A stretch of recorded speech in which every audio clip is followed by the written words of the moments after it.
regulating your music down.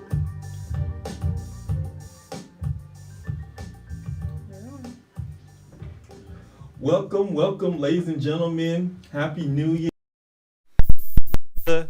Merry Christmas and all that.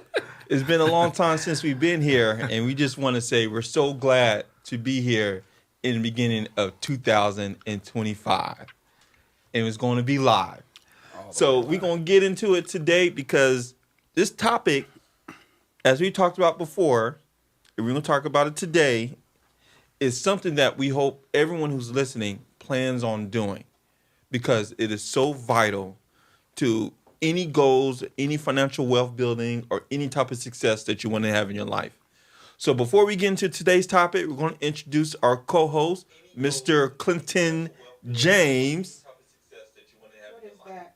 So before we get into today's topic, go ahead. That's me. Go ahead. we have 4 guests here. Introduce yourself. That's hilarious. Oh, you Yeah. see it? Clinton Your James. flow, man. Your flow. Gotta get with it. For yes, my name is Clinton James. I'm your co-host. Yes, definitely want to wish y'all happy 2025. Let's thrive in 2025. We gotta stay alive though. Gotta thrive in 2025. That's a bar. That's a bar. Okay. Yeah, pay me later. Though. You and Shakespeare and Kendrick Lamar. Pay me later. And D-Love. Clinton over here. Let's get it. Let's get it. Paul couldn't write it better himself. Heck nah. You off, man. You off today. Hey, forgive us. It's the first week of the year. He's I been feel going like too you even long. got to introduce him because He's been going too long. his brother been here so much. He's pretty much a guest host. He is Mr. Dion Westbrook. I'm not gonna say your nickname. Our guest co-host. Yes. Introduce yourself, sir. What's going on, everybody? How y'all doing? Just happy to be here again. Dion Westbrook, Senior Loan Officer at No American Funding. And tonight we definitely got some great topics to discuss in regards to how to obtain homeownership in 2025. I'm sitting here looking Time at to me. go. Why is he looking at me like that? Why don't he just Yeah, I'm like- start talking? You introduce him. Yeah, I'm like, Hey, I'm gonna start introducing another myself year now, going into so, that senior moments, man. Hey, Those senior man. moments. I need a vacation. So we're going to get into it today because we're going to talk about home ownership in 2025. You know, it seemed like it was just 2023 and 22. And one of the conversations that you were having, all of us were having with individuals, 22, 23, was, hey, let's start the process of you start becoming a homeowner. And a lot of them felt that the process was too rigorous, too long, or required too much of them. Because we say usually plan out a good 2 years in advance to purchase a home before you actually probably can purchase a home. And not saying 2 years has to be the timeline. Sometimes it's shorter, sometimes it's longer. But 2 years gives you a good plan to put in place to become a homeowner. And a lot of times, families take heed to that advice and are close to becoming homeowners in 2025 or bought a home in 2024. A lot of families said, man, that's going to be too much in 2023 and realize right now it's 2025 and they could have been buying a home this year. So as we start off today's show, I want to just basically ask you guys is why is it so important to create goals and plan ahead to purchase a home? So just get into that. Why is it so important to plan and put goals and steps in process? Want me to go first? Yeah, you can go first. You can go first, sir. Yes. Well, I mean, I think it's important to set goals when it comes to home ownership. For one, you always want to have a plan of attack. If you don't have a plan, you're going to be all over the place. You're going to be scattered. It's going to take you forever. You're going to get frustrated. And like most people, ultimately, you're never, ever going to buy. You're never going to become a homeowner because it's going to seem, the goal is going to seem unattainable for you. Right. So you're going to end up fizzling out. Mm-hmm. So you definitely want to make sure that you find someone you could work with, a professional in the industry that can help you put together a plan of attack And then also stay with you. That's important too. You know, anybody can tell you what to do. You can go on any website and, what's the steps for buying a house? And it'll put out there for you. But to have someone kind of hold your hand through the process while you're working on yourself, if you have to, you know, that's very important too. You want to find somebody that's willing to do those things. So it's just important to make sure that you know what you're doing at the end of the day. You know, what you need to do, how to get there, and have, you know, correct expectations. You don't want to have the type of expectations something's going to happen tomorrow. It may not be that way. Some people might be where you can get pre-approved in 24 hours, but some people might take 24 months. You never know. Right. But you have to find out, and that's important, just to know where you stand and have a plan of attack. That's the most important reason why. What you think, Clinton? Yeah, I mean, goals are important. Every year, everybody has some goals. Everybody has some puts out goals out there. I mean, I've kind of changed my mindset about what a goal is, you know, and how I strategize and I look at goals. You know, is because at the end of the day, when you reach your goal, it's kind of like people just got to figure out what are the goals they got to try to get to. But goals are there to make you better, and that's the thing about every goal. I always tell everybody is like this: it's not about you reaching the goal; it's a process to you doing it, right? Because homeownership has become that kind of goal that's become almost unattainable. I won't say it's unattainable, but I would say it's a big goal now. It's a life goal. Right. When I speak with all my clients, I always let them know, hey, there's a life goal. And I'll say somebody turned me on to this book this year that I just got done reading that kind of like blew my mind about how to strategize with goals and actually accomplish them. It's called a 12-week year, and it's by Brian P. Moran. And I think everybody should read that, especially if you're in business, if you have goals. It's kind of breaking down the year into 12 weeks. Right, they're still going after goals, but you're breaking it down in 12 weeks, so it becomes more manageable. So you can do what you want in a year in 12 weeks because we have the ability to do it. It's just that our mindsets we have to change our mind exactly away from annual. We always think in annual terms because we've been programmed to do that, right? Mm-hmm. So when we get to the and when we get to the annual goals, it's kind of like you hear the companies say it, you hear.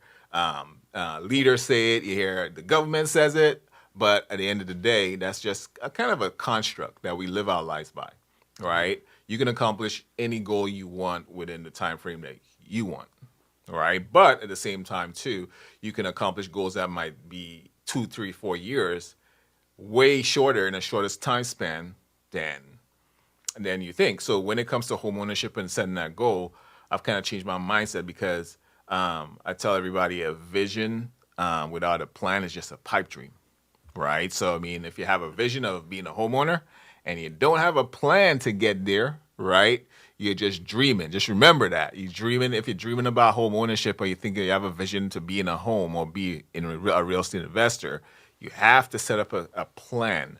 And it's that process of the plan that's going to better you because most homeowners are good savers, right?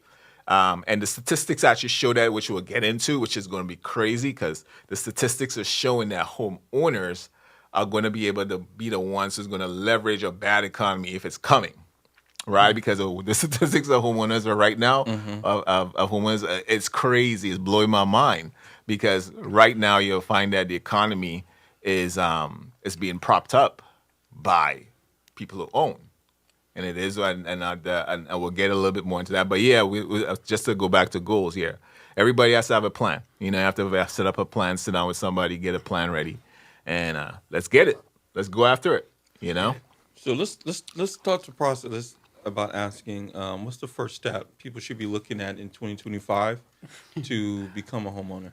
Everybody say, who do you talk to first, the realtor or the loan officer? Who do you talk to first? Which comes first? The chicken or the egg? You ask me. You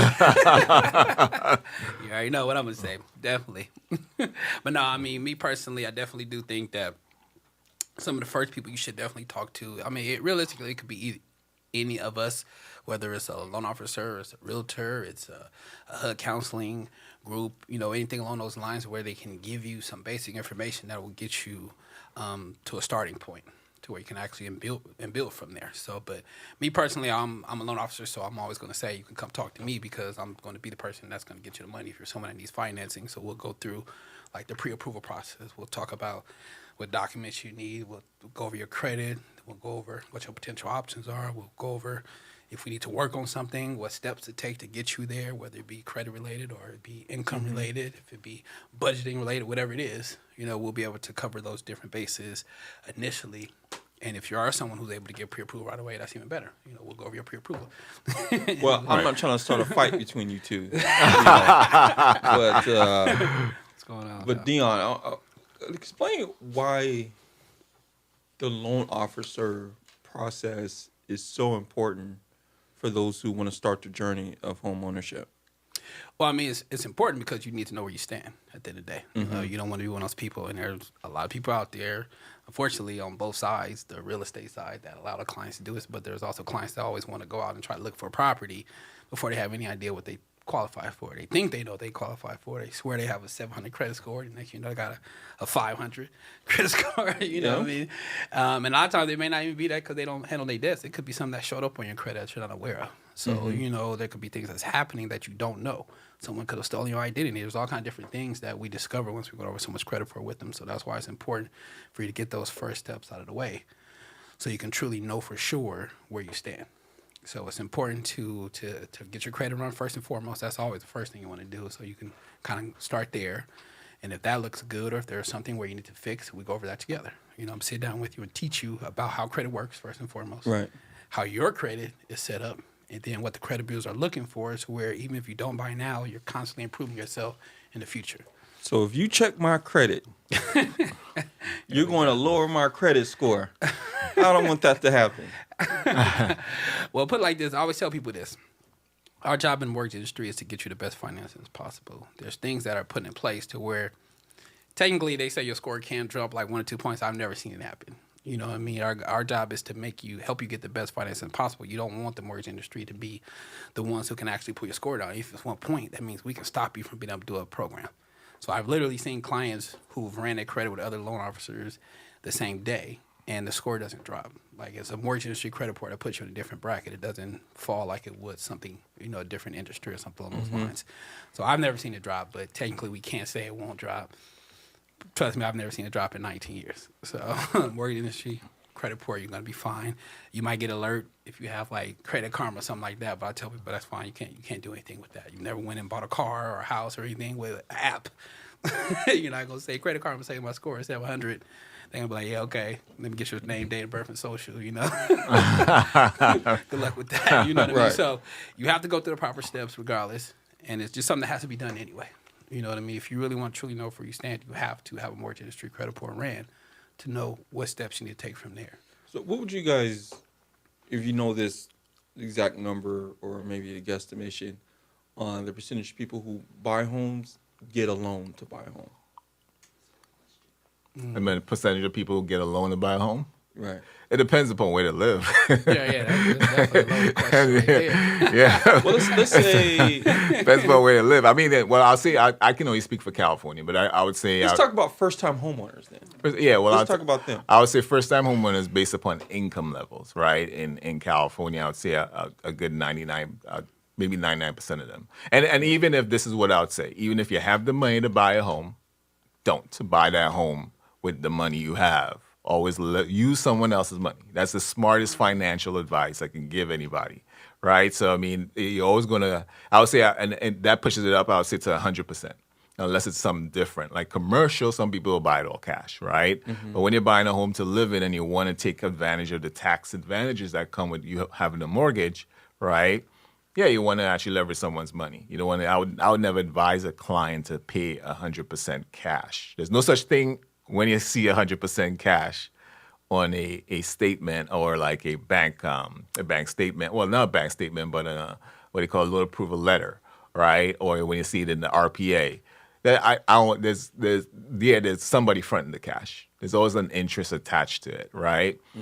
Because smart investors would never use their cash or their money. It might be a hedge fund. It might be some money coming from an IRA, something like that. There's always an interest attached to it. So the smartest thing is actually to leverage you buying a home using someone else's money, which is the bank, all right, or lender.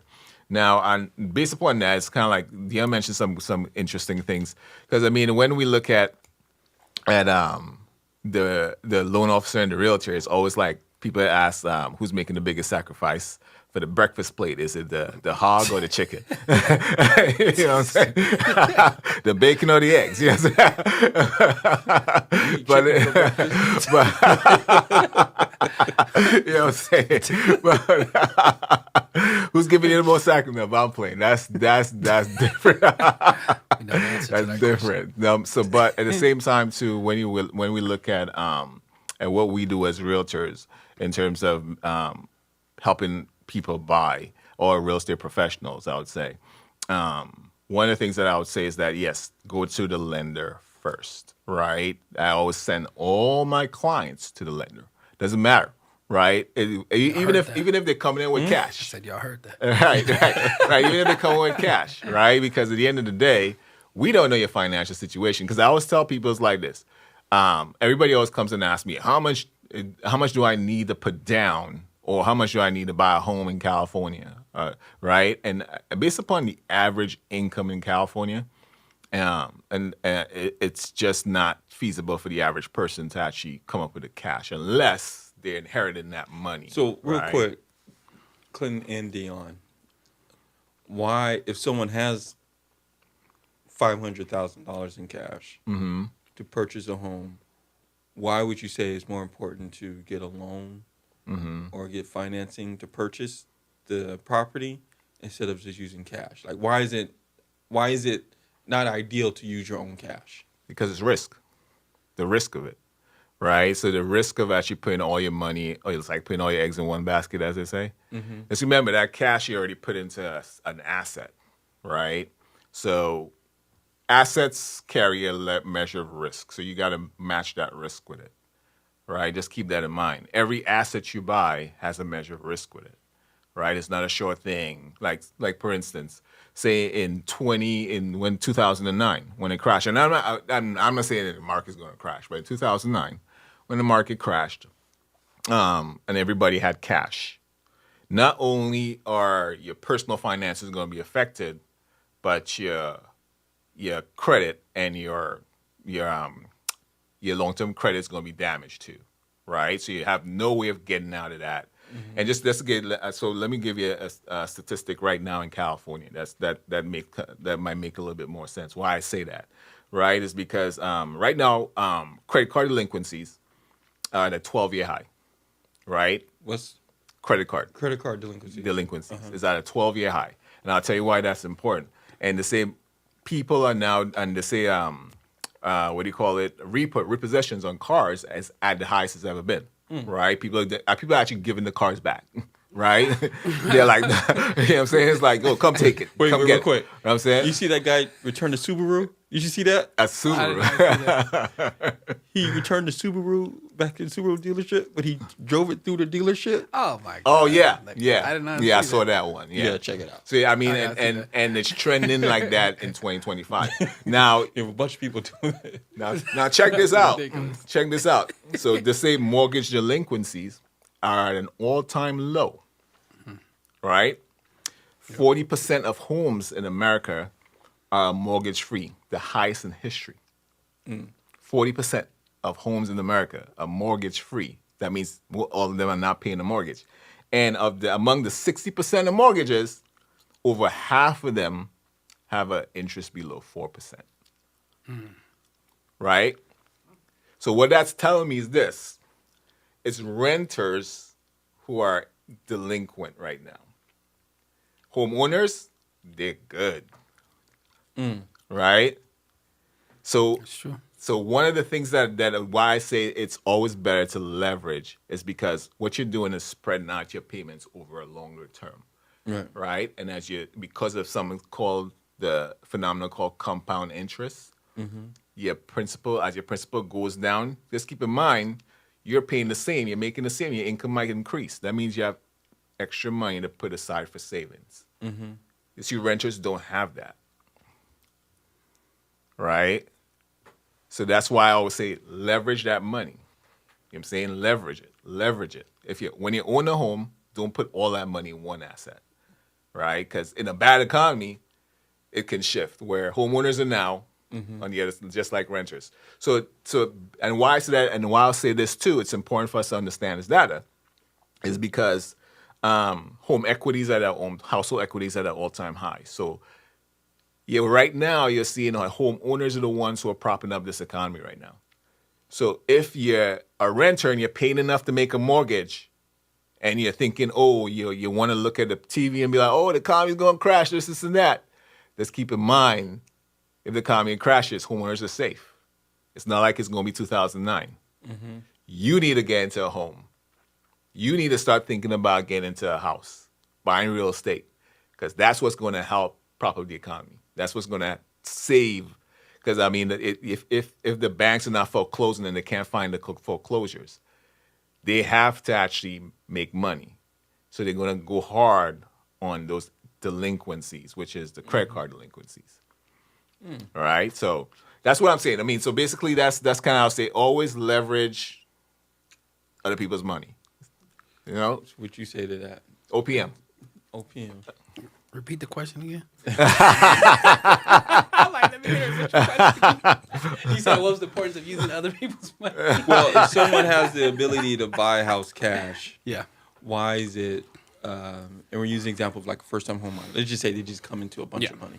I mean, I got you. I know. I remember now. So it's a lot of different reasons why you would necessarily not want to pay all cash. For one, you don't get the write-offs that you get for being a homeowner, so you get to write off interest. So if you're someone who has that type of money, you probably make a lot of money. Right. You know what I mean? So you're probably the type of person that will want as much write-off as you possibly can. And real estate is one of the biggest, ways that you can have substantial write-offs to help offset, make a substantial amount of money. So that in itself is a tax purpose why you want to do it.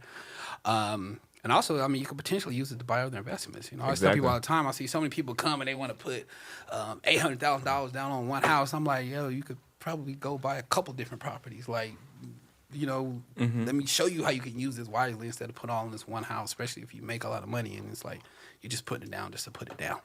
There's some people that put it down because they just don't have enough income. They have to put this down to qualify at a certain amount, so they have to put a certain amount down regardless of whether they want to or not. Mm-hmm. But people who have a choice, there's a lot of people sometimes that have choices and they still just put it down. And I always try to open their minds up like, hey, instead of putting $800,000 on this, single family house, you ever thought about looking at a 4-unit house at $1.4 million where you could have, right. You could go buy a $1.4 million house, have a $600,000 loan amount, but you got 3 other people that's helping you pay the payment on this $600,000 house. Mm-hmm. You're probably gonna be making money while owning a 1.4 unit, 1 million 4-unit property. Like, had you thought about doing something like that to get more doors under your belt to start building more generational wealth within your family? You know what I mean? So I always try to open people's eyes to that. Some people don't want to do that. They just want to have a house. Like, that's too much. You know what I mean? Mm-hmm. I ain't trying to deal with all that. I ain't trying to become a property manager. I ain't trying to, you know what I mean? I ain't trying to do all this extra stuff. I just really want to be someone who just have the simple, white house, picket fence, family, and that's it. And I don't want to do nothing else. So that's fine. You know what I mean? But for the people who don't think like that, it's always good to at least try to open their minds to being able to do something else with their money to where they can make it go further. Teach people how to go further, how to build more wealth within their families and within the communities at the end of the day too, because it's something that's helping the community. Right. The more wealth we have as a whole, the more we can start building with each other and building those communities up. So Preach. That's what we doing. Okay, so we talked about the people who have the cash to buy a house. Let's talk about the people who are well intended, have good jobs or good quality jobs. Credit score is good, decent. Like, they're doing the right things, but they just don't have the assets to put down a lot of money to purchase a home. What do you say to those? 'Cause I feel like that's the majority of people that, especially here in San Diego, that's the majority of people. A lot of different places, not just San Diego. Well, yeah, that's true. But yeah, go ahead. But for those individuals who have the goal or dream of home ownership, they just don't have much access to assets to put down on a home. Well, I mean, the easiest answer to that is there's all kind of different programs, one being like down payment assistance programs as well. So there's different levels of down payment assistance. You can even have down payment assistance programs for somebody who already owns a home, but you have first-time home buyer down payment assistance program. That's for first-time home buyers. So there's different levels of programs out there that can help you bridge the gap. You know what I mean? So there's special programs you might not have to put any money down. We just had the Dream for All program for the last 2 years. It came out twice. And if you had that program, you qualify for it. You can buy a house with no money out of pocket. That was crazy. Yeah, it was crazy, right? But, stuff like that is going to be here today, going tomorrow. So you have to be able to get approved for it. And, they did a lottery. So if you got picked, there you go. But there's other programs where, they may not cover everything. Most down payment assistance programs, they're going to cover at least a down payment. But then you have other options where you can get funds towards closing costs as well. So it could be depending on all kind of different things. It could be your credit score. It could be the location you buying in, the county you buy in, the street you buy, the house, where the house is located at. Specifically, you literally put the address of the property. It'll tell you if it qualifies for some type of program, whatever. So there's so many different levels of how a person can actually be able to, get financing to help go towards the down payment closing costs. So even if you're someone who doesn't make a lot of money, you can get to the point where it might be down payment covered and $5,000-$10,000. Like here in San Diego, there's programs you can get 25% down payment and $10,000 above that towards closing costs. Right. You see what I'm saying? So that puts a person in a position where they might not have to bring no more than $5,000-$10,000 potentially out of their pocket. You might even be able to get credits from the sellers or even a realtor or somebody. I'll throw you on the bus. A realtor might be willing to give you another $5,000-$10,000. So there's all kind of ways we can get right. I'm not saying Clinton won't do right. Once we get that 2%. like, get out my pocket. My bad. But no, I'm just saying, my money's not sure as like yours. My money's not sure like yours, Dion. My bank account is set up. So, Clinton, what do you? But no, I'm just saying there's a lot of creative ways that a person can get in a house. So what I tell people, do not assume anything. Do not tell yourself what you can't do. There's a lot of different creative ways that you can get into a house. The best thing you can do is call. It's free. You have nothing to lose, but you have so much to gain. You can change your life. It's free to find out what you qualify for. It's free to get your credit ran and reviewed and taught how you can set yourself for success. If you qualify for something, it's free for me to tell you how to do that. And it's definitely free for them to take you out of the house. Well, I think the thing we were discussing, part of that is nothing to lose, so much to gain. Yeah. And I think we're dealing with people in their mindset knowing what they want to have. Right. And then when they get the truth, they get discouraged.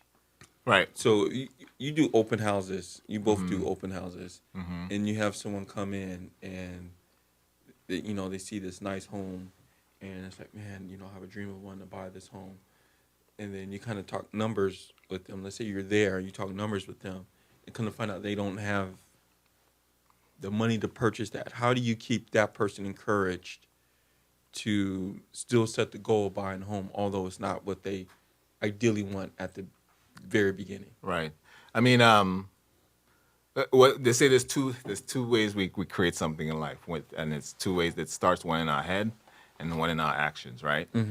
So, I mean, the first thing I always look at is if I'm at an open house and somebody walks into an open house, most likely they already talked about it, they're already thinking about it, because right now they're doing the actions, which is to actually go start looking at homes. Now, if I meet somebody and they never looked at the home, never went to an open house, I have to try to get them out there now. Like I always tell everybody who goes into an open house, comes into an open house, yes, you're doing the right thing, even if you don't want to buy right now. This is the best way you can learn. You can ask questions. You can go in and you're talking to a realtor.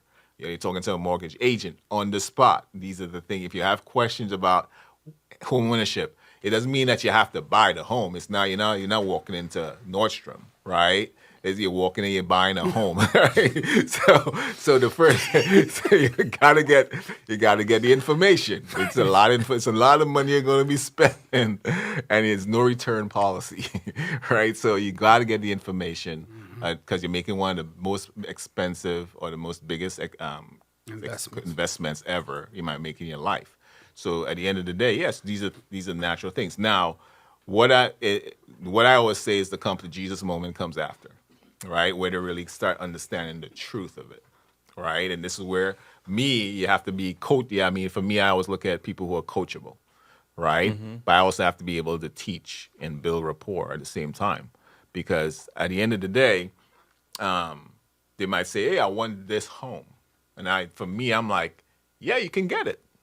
Let's come up with a plan," as we said in the beginning, right? And that plan starts with we understanding. Number one, the basics, which is the 3 C's: credit, capacity, and collateral. Right. Without those 3 C's, we can't do anything. You have a pipe dream right now. And it's okay to dream, but you're wasting gas and time, right? So at the end of the day, I want you to get to the goal, invest in your time wisely, right, to get to that goal. So the first thing we got to do, while you're doing that with the loan officer or Dion, you can still go look. Nobody's stopping you. Nobody can stop you from going into the open house, right? Yeah, you can still go look. You can still go look at homes. But just keep in mind, you don't know what you can afford yet, right? So until we get to that first step, and there's so many different layers to home ownership. First, we get to that first step of figuring out. It's kind of like I tell everybody. You go to the doctor. You have a headache. They're not going to give you, okay, well, just take 2 aspirin and leave, right? No, they're going to diagnose you, look at everything, because that headache could be a concussion. It could be something different, though. If it's symptoms. Yeah, symptoms, right? So that's what the loan officer and the mortgage agent is going to do is can't self-diagnose. Right. Yeah. It's diagnose your whole financial situation because they're going to ask you for a lot of information, right? Diagnose your whole financial situation, and then they're going to give you a prescription. Say, okay, well, you're going to write out that prescription, and that prescription is the golden ticket, the pre-approval letter. The pre-approval letter. Let's go. Now let's go solve your problem. Find out. Now let's go talk to Clint. Yeah. You need to go do a sermon at the church. Yeah. Jesus. So, what about that individual? Let's say we're dealing with an individual who makes average income. Let's say under 6 figures, just under 6 figures, 85 grand or so, and they don't have much assets. Do they have the ability to become a homeowner here in San Diego? Ooh. Let me answer that. Clint always be like, no. I'll leave that to you, man. But I go based on stats. Right? I go based on experience. Right. Okay. My bad. I always tell people, yes, you can absolutely purchase a home if you make $85,000. Like, the difference is, when I come across people, I tell people it's about your overall situation. Like, are you someone who makes $85,000 but you don't have a lot of debt? Now you are someone who could potentially qualify for a house in a certain range. That's obtainable here in San Diego. But if you're someone who makes $85,000 and you got, Jaguar trucks and Maseratis, you got like 2023 Civics. But if you're someone who has a substantial amount of debts, it's right? a Honda Accord. It's not a Civic. Oh, my bad. If you're someone who has a lot of different debts, right, or high monthly debts with high monthly payments attached to them, that's when it becomes a lot harder for you to become a homeowner where you make less than 6 figures. So I come across people all the time that don't make $100,000, but they're able to qualify because they're not out there going and living above their means. And so that's what it's about. But that's why we sit down with you, go over your credit first, so we can say, hey, this is where you're at, this is where you stand. Like, if you were to pay these debts off here, now you can qualify at this purchase price amount. Right. So we're going to sit down and teach you how to get there if you're not somewhere already. But then also, we go back to, you don't have to go and buy $1 million house. You might have to go buy a condo somewhere, you know what I mean? That's a little bit cheaper. And then build your way up as your income increases over time and things like that. As you build equity for the first house that you buy, then maybe you sell it and you upgrade because you put money down now on the next purchase. So a lot of different things like that. So it's levels to it. But you can become a homeowner. It's just depending on your personal situations, case by case. And that's encouraging to hear because right now with the gig economy, there's so many different ways you can get extra money to pay off debt. I mean, you have to put a plan together. Right. You do. Absolutely do. Be a little aggressive. Especially in California. You gotta put a plan together. Why is because, and this is where I would say, the HUD statistics, right? They already have set aside, they already said that in order for the average person to buy a home in California who's single, have to be making around $110,000. That's one person. With a family of 2 to 3, they have to be around $220,000. That's the average in California, right? But mind you, we're talking about extremes like in San Francisco. Right. So we're talking about the average. It's just LA, San Diego. Right. The average. And down. Right. Up and down. Right. But we're talking about San Diego now, right? So when we talk about San Diego, just keep in mind the average home price here. The average home price in San Diego is up as of November is $890. So I actually am glad you brought that up. Right. I have a question about that, especially for you, Clinton. Right. And we're saying we know people are probably watching all over the United States, but we're here in San Diego. Right. And if you live in a major city, this might be something you're dealing with too. Is that if you live in an urban community, the prices of those homes might be higher than if you live in the outskirts somewhere. Right. So what do you say about those individuals who possibly have a better chance of affording a home Right. on the outskirts, maybe compared to living Right. someplace where it's more dense? And that's what I was about to get to is that because should they move? Should they move? Should they move to what where it's more a lot more affordable? Like for instance, the perfect example here is when in Temecula, Marietta, Right. Menifee, compared to San Diego, it's Right. You get more 45 for your money. Is it a 45-minute drive? Right. Right. Just- 30-minute drive. Like Right. Temecula, Marietta?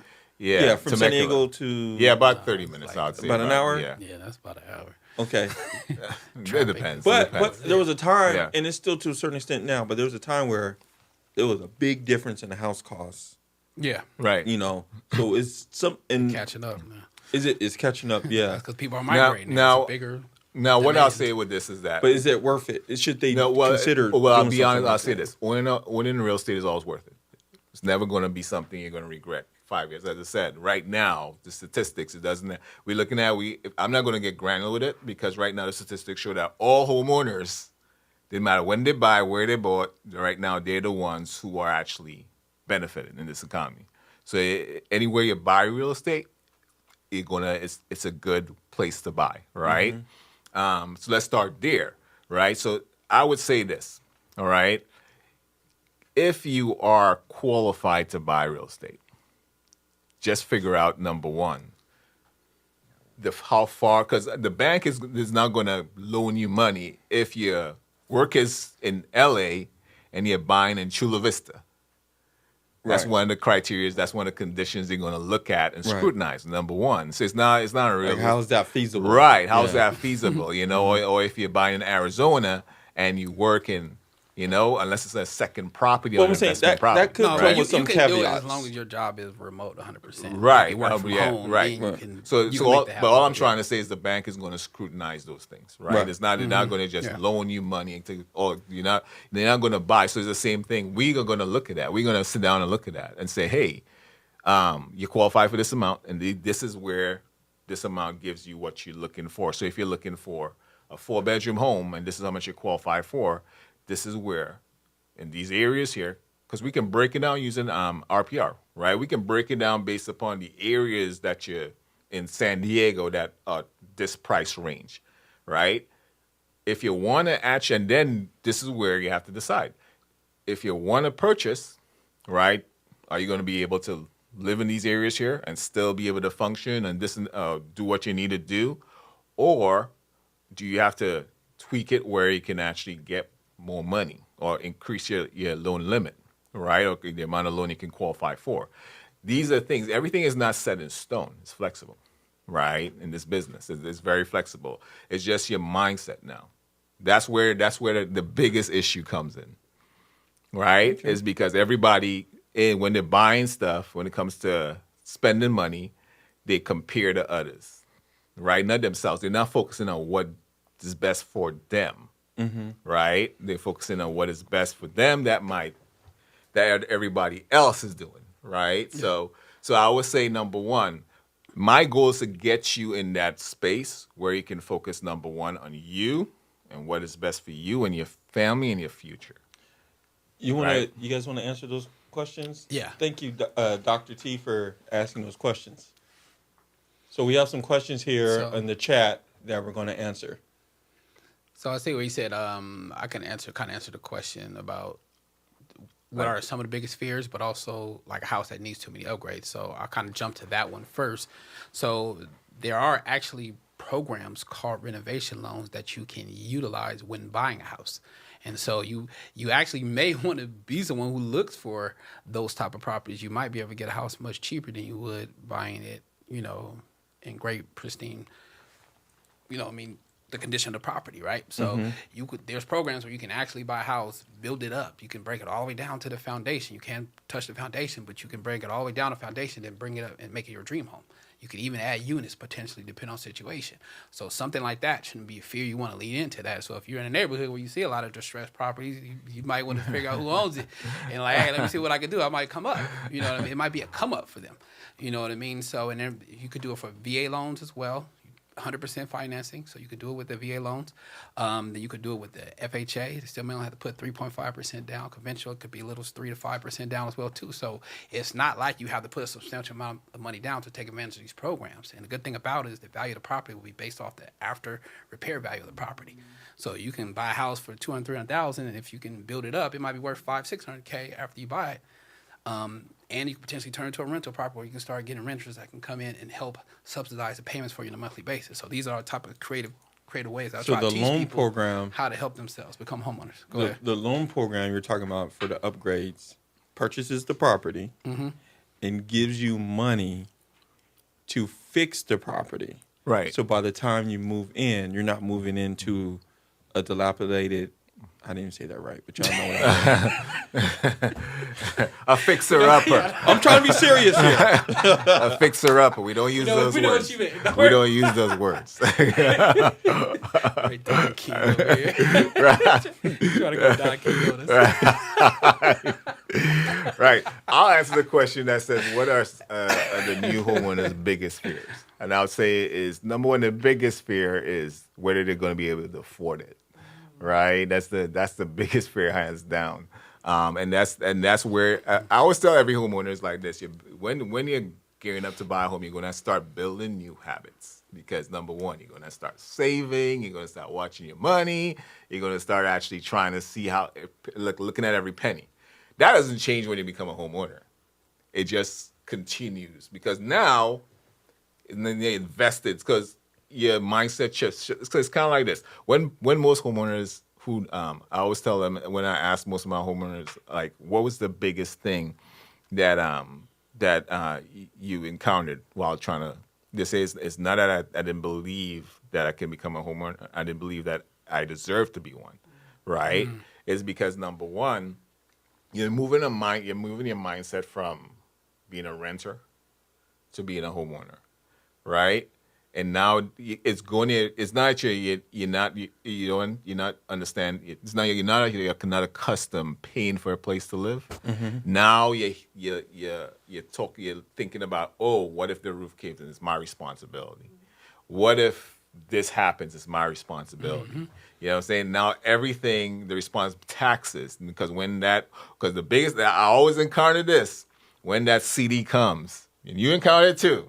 When that CD comes, they always have the most questions of, okay, well, because they're thinking, okay, well, they were looking at PITI, not the HOA, or they were looking at they didn't know the taxes. Oh, so all these things they're going to have to now understand. But I always put it like this. You need a place to live. There's only two options you get. Just keep in mind, home ownership is a necessity. Just like food, clothing, and shelter, right? So if you're going to pay for a place to live, why not just leverage it? Because you're gaining nothing, and you're not creating a better future for you or your family. Not building wealth by renting, right? Why not just leverage home ownership, right? And I mean, you might have to make a sacrifice in the beginning, but it's the only payment that starts going down, right? And I keep on saying this. This is great data that I just went over earlier. Right now. 60%. There's 40% of homes that are mortgage free. That means they pay down their mortgage, right? Then you have 60% of those homes. Half of them are under 4%. So that means some people are paying less for, say, a 3,000 to 2,500 to 3,000 square foot home with a big, nice yard right now. Then some people are paying for a 2-bedroom condo, a 2-bedroom apartment right now. And that's 40% of people, right? So I mean, homeowners. So this is where you gotta shift your mind from short term to long term. I remember a couple of years ago, I was doing a open house, and the person who lived across the street from the open house was someone I knew. I worked with them, and we were talking, and they was like, "Oh man, this house is selling. I can't believe it cost this much to buy this house. Because when we bought our house, it cost this much, and we were like, oh my gosh, how are we gonna do this?" And then now we look back and we're like, man, we're so glad we did it. Right. Because if we purchase the same property now, Right. we might be able to still afford it, but it's taking so much more of a chunk of our money. Right. Which, if you think about it, affects other decisions you make in your life. Vacations, having more health, maybe even having more kids. You may say, we can't even afford to have another kid. We can't afford the ones we got. Yeah. But so, and I'll even add to this, man. Like, But what I'm saying is, yeah. is if you make the decision now Right. to purchase, you know one thing that's happened for sure in this country and in this world is that values are going to always go up. Over in time. everything over time. Right. Whether you live in an area where it goes slowly or Right. it goes quickly. Right. It's always going to do it. And there may be times where it dips a little bit. But Right. it's always going to go back up. Right. Like, Right. you know, the milk that we buy today, how much is milk? Like $4 or something Right. like that. You know, It used to be 99 cents. it used to be 99 cents. Yes. And it- and it- $2. And then $2 in Houston. I was like, man, And then, conference, it was $2. I Right. said, man. And the thing about it is Not fair. this. I'm moving out there. The thing about No, it it's is too this. high. It's I like can't do it's like they call it. It's called in the stock market. It's called dollar cost averaging. Where you invest in stocks every month, where the stock goes up or down. But long term wise, in the longer run, you invest in the stock market that's increasing because you gain the average of that increase over time, right? Return back to you. Right, so you now work in the stock market, and that's what people in the short term. You're not working the volatility of the stock market Right. in the short term. You're working the exponential increase Play the in the long long game. Right, so that's the same. It's an asset. You invest, right? It's like paying a mortgage. It's the same as kind of like dollar cost averaging, right? But then you have a place to live. That's one of the good things. It's going to give you a return on your investment in the long run, right? Because you're paying your principal down, and also the value of it increases, right? You're going to get you're turning investment in the long run. That's why, for me, it's like a lot of people need to, I would see in the fear, who have a little bit of a fear of that, is just that financial literacy is very important, right? That's where once you buy a home, you start getting into that area of financial literacy. Because number one, you might not understand how an asset works, right? And you might go according to everything that's in the news around you, right? But once you understand how that works and you understand how homeownership works, it opens your mind up to now at investing, right? Real estate, buying other assets, securing a better future. The power of 4% when you're ready to retire, right? So you're looking at all those things, you're building a nest egg, all those things. You're preparing for all those things while you're paying for a place to live. Right, but you don't have to start off with a dream home. Everybody wants what they see on TV, right? What was that? Yeah, HGTV? cribs, you know what I'm saying? MTV cribs, you know what I'm saying? Everybody wants that extra room with the movie theater and all that stuff, But what I always say is this: once you start understanding that it's an investment, you can start off small. All right, you don't have to start off with a big mansion and by increments, because you're playing the long game, and that's where the plan comes in. Right, start small. You can buy, as you were saying, we can move into a place or buy a condo, right? Even a fixer-upper condo, right? Because those things are attached to the real estate market, so it is going to increase anyway. Yeah. Right. So now you can leverage that 4 or 5 years, because the average person in San Diego stays in their home the average of 5 to 8 years. Right. So the average person levels up or moves out of their home every 5 to 8 years.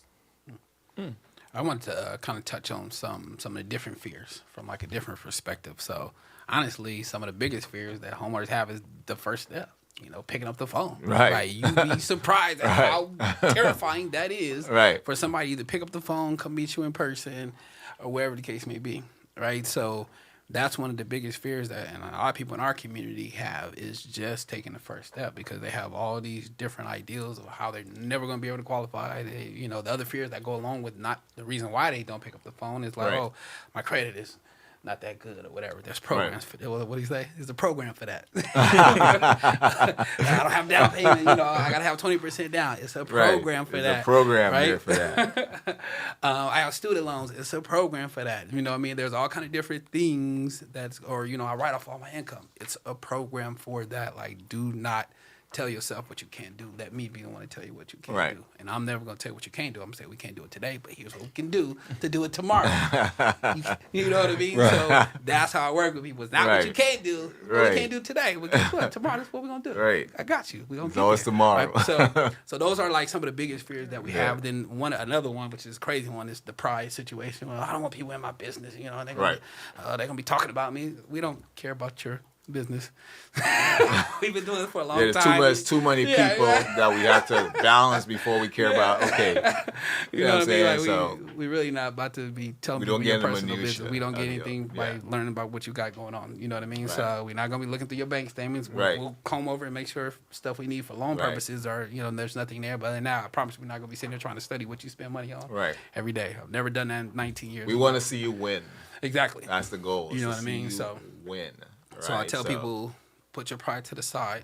The bigger picture is you building wealth for you and your family, trying to build a legacy. That should be what you care more about rather than somebody that. And unfortunately, in our community, it's people that look like us. They don't want people that look like them knowing their business, but they'll let anybody else run their credit. They go to the bank. They quick to get their information up. But if they talk to one of us, all of a sudden they a little leery and they're like, Or they going for Thanksgiving or Christmas and they're like, "Oh, you going to buy a house? Really?" Exactly, right? So you know, so yeah. I mean, Uncle so and so says, well, you know, right now is not a good time to buy in the economy. Back in my day, in 2009, when it crashed, which was not that far ago, you know what I'm saying? Yeah, exactly. Right? Wait for the economy to get rates bad. Rates going to go down, and the values is going to drop, and then you're going to be able to buy. Like, okay. So you shouldn't buy right now. Years waiting for these things to happen. Right. Yeah. Right. But I mean, the right information. Now, and then the next thing I always tell everybody is this, man. We are not going to fight we're here to fight for your goals and dreams, not your limitations, right? So if you're going to fight for your limitations, you might get a different audience, right? We're not here to fight because I would listen to you, right? But at the end of the day, we got to switch it up. Yeah, they hating on themselves, right? You know what I'm saying? They're hustling backwards, as they say. You know what I'm saying? So it's kind of like we got to get you in that space where you understand that everything is a long-term goal. There's no fast money. There's no such thing as fast money. Right. Get that out of your head. Everything is slow. It's a long term. The safest money is the slowest money. Right? Mm-hmm. So once we get into that mindset, we understand. You're preaching today. I'm preaching. Hey, straight out of the collection plate? Straight out of the Book of Clinton. The Book of Clinton right here. The Book of Clinton. Hey, 2025, baby. 2025. The Lord told me you can become a homeowner. All you got to do is believe in yourself. Okay, here you believe go. in yourself. There you go. The show is going a different direction now. All right, so wheel and come again, as they say. So what I'm trying to say is this: is that I mean we've been in this business for a while, right? Where I've come to understand that if you have a desire to buy a home, you can. That's all it takes. If you have a desire and you want to buy a home, you can. It's just making the sacrifices and the mindset. If you want to buy real estate, you can. And what I tell people is I wrote the goal to become a homeowner at 22. Right. And at the time I wrote it, I didn't even have a car or a job. Right. And my goal was to purchase a home within 3 years. And I bought it within 2. Nice. And I was more concerned about the dream than how I was going to do it. The how came. Right. The what was more important. Right. So the how will always come. So if you set the goal, right, figuring out how to get there, and you got to think about it. Yeah, it may be a little hard, but so many people purchase homes. It's not so out of this world that it's not possible. Yeah, well, people, just keep in mind, people purchase real estate to give you home. Every day. Right? So it's to give you a place to stay. So, once it's kind of like, as I said, if you're not familiar with something, it's going to be scary, right? Once you eliminate fear about anything, right, that's where you get your freedom comes from. You know what I'm saying? So it's kind of like, yeah. He's like, I'm sorry, yo. I'm just. This is my passion here. This is what I do. This is what I do. I love it. This is what I do. I speak to people all day long. You know what I'm saying? Sometimes I'll be sweating. Yeah. I'm like, hey, you know what I'm saying? I feel like I'm in a church. Yes. Brought you to Jesus. No, but at the same time, too, it's kind of like, I would say, look, once you eliminate that fear of the unknown, because a lot of people are not familiar. Some people are just not familiar, right, with what it takes and how it is. And when they get into that space, there's fear, the emotions take over. So they get angry, or they get kind of like depressed. Right? We got 30 seconds, 29 seconds to close out the show. So parting words before we leave. Like we were just saying, fear is definitely one of the biggest reasons why people with our communities, all communities for that matter, don't become homeowners. Don't be afraid to take that first step, which is calling, meeting someone in person, whatever your comfort level is. See what you can qualify for. It's free. If somebody charging you, go somewhere else. It's free for somebody to sit down with you and go over your credit, tell you what you qualify for, look at your income, tell you where you stand, and put you on a fast track to homeownership. There you go. There you have it. Well, they know All that. right. We heard the good word from Reverend Clinton James and Deacon Westbrook over here. And brother William. Yeah. I'm just a servant for the Lord. Brother William. We'll see you guys same time in 2 weeks on the 21st of January. We see you guys same time, same place. Until then, peace. And if you want to buy a home, reach out to Dion, reach out to Clinton. They got you guys covered. All right. Take care. See you then. Peace. Yeah, we're joining peace out. Okay, so I just cut you guys off on the app, and then we are closing out. Deuces. Deuces. Reverend Clinton. He was in here preaching. Hey. We still live on 2025. social media. Yeah, go ahead and I'll start. let you know when we Y'all watch it. We still live on social media now. Watch Hey, it. we're just speaking the truth. What can I say? Like the Lord took over. Is that the God There we side go. or the devil side?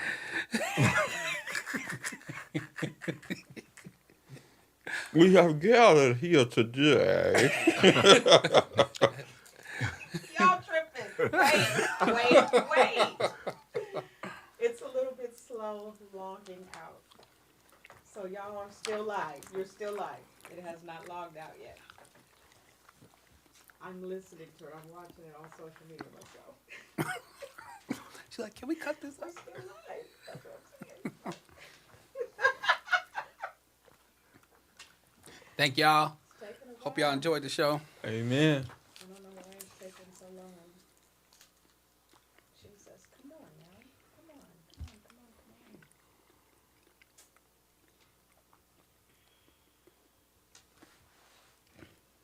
It just says internet is very, very slow.